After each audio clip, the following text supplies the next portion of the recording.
আপনারা ভাবছেন কি শ্রমিকরা মনে করছেন যে মালিকের সুনাম গাওয়ার জন্য গাইতেছে, তারা যখন যাইতেছে সবাই মালিক জয় হয়েছে দেখা? না ভাই, দেখেন আপনারা নিজের কানে শুনেন যে মালিকের পক্ষ থেকে কি বলে। দেখেন এই রানা সাহেবের ব্যাপারে কি বলে শ্রমিকরা।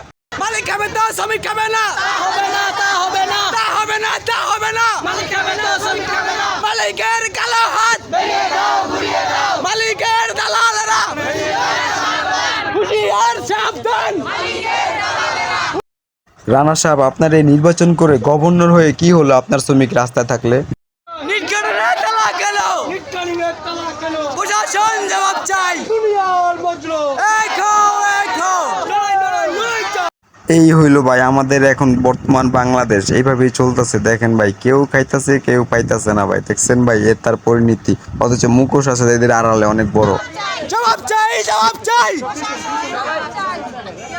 নারায়ণগঞ্জ ক্লাবে কমান্ডারে কালো হাত ভেঙে দাও, ঘুরিয়ে দাও।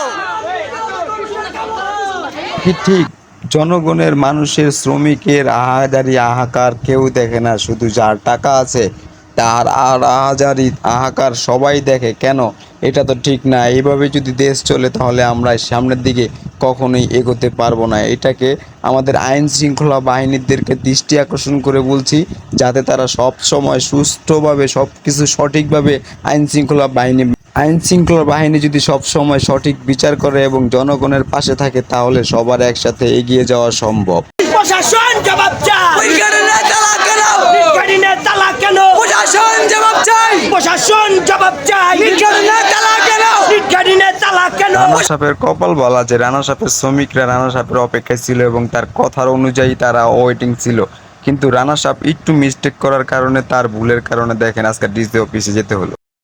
এটা হলো আমাদের বর্তমান গার্মেন্টস শিল্প মালিকরা যারা আছে, তারা দেখেন শ্রমিকরে কি পরিমাণ ভোগায়। রাস্তায় নামায়া তারা দেখেন শ্রমিকরে রাস্তায় বসায় দিছে। তারপরও দেখেন তারা বলে তারা নাকি প্রোডাকশন হয় না, তাদের নাকি কাজ হয় না, তাদের নাকি ইনকাম হয় না।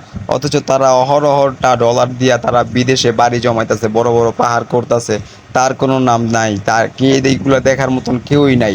অথচ দেখেন শ্রমিকরা দাবি আদায় করলেই তাদেরকে বলা হয় কি তারা ভাঙচুর করছে, তাদের নামে মিথ্যা মামলা দেওয়া হয়। দেখেন শ্রমিকরা নিজের পক্ষে সাক্ষী দিছে। দেখেন ডিসি অফিস গেছে, তারপর দেখেন ঘটনা কি হলো।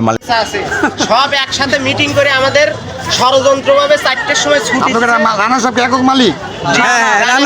তারপরে বিপ্লব বস, তারপরে আজকে সকালে গিয়ে দেখি আমাদের গেটে প্রশাসন জবাব চাই, প্রশাসনের জবাব চাই, নির্গানের তালাক কেন, নির্গানের তালাক কেন, প্রশাসন জবাব চাই, প্রশাসনের জবাব চাই, নির্গানের তালাক কেন, জবাব চাই, জবাব চাই, প্রশাসন জবাব।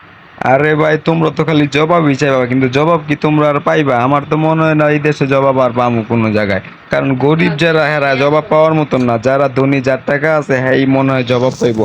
আজকালকার নিয়মটা মনে এমনি চলতেছে যেভাবে গেছে। দেখেন শ্রমিকদের যে আজকালকার সব জায়গায় থেকে সব কিছু থেকে বঞ্চিত করতেছে এই মালিক পক্ষরা দেশটারে তারা নিজের হাতের মুঠোয় মনে করে রাখতেছে। তারাই সবকিছু যেভাবে চালায় সবকিছু এইভাবেই চলতেছে। চাই, নির্গানের তালাক কেন, প্রশাসন জবাব চাই, প্রশাসন জবাব চাই, নির্গানের তালাক কেন, মালিকের কালো হাত ভেঙে দাও, ঘুরিয়ে দাও, ভেঙে দাও, ঘুরিয়ে